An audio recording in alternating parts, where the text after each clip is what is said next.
amores, tudo bom com vocês? Hoje eu vim gravar um tutorial super legal que é como fazer uma casa super simples para o seu gatinho ou gatinha.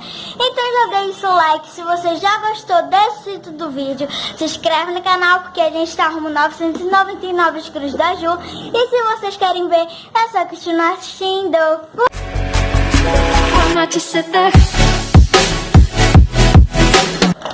Então, gente, para esse tutorial você vai precisar de uma caixa de papelão e uma camisa velha do seu pai ou do seu avô, do seu tio, você que escolhe, bem larga. Então, você vai pegar a camisa e vai vestir a caixa, deixando a parte da cabeça aqui por cima. Vocês vão ver como é que é, certo?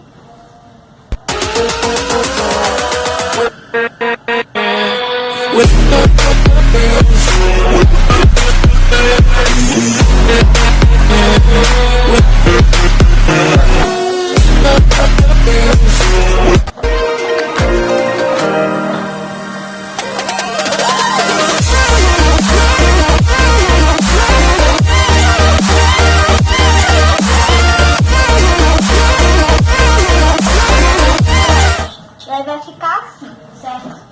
Atrás você ajeita bem com a camisa, certo? Daí, as mangas que ficaram pra fora, você vai botar pra dentro, certo? Tipo assim, ó. Você bota pra dentro, pra cá. E aqui, ó. Pra cá. E tá pronta a casinha pro gato. O gato entra por aqui e fica super fofinho aí dentro.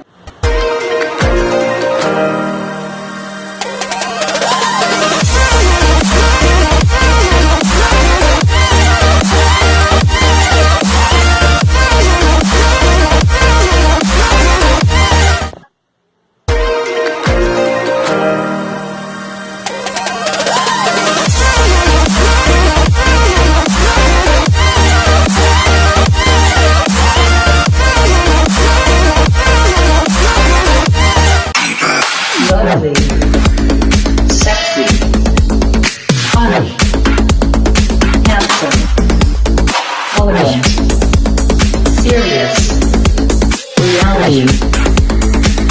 Foi esse o tutorial, espero muito que vocês tenham gostado. Um beijo pra vocês e tchau, até o próximo tutorial, vídeo, vlog.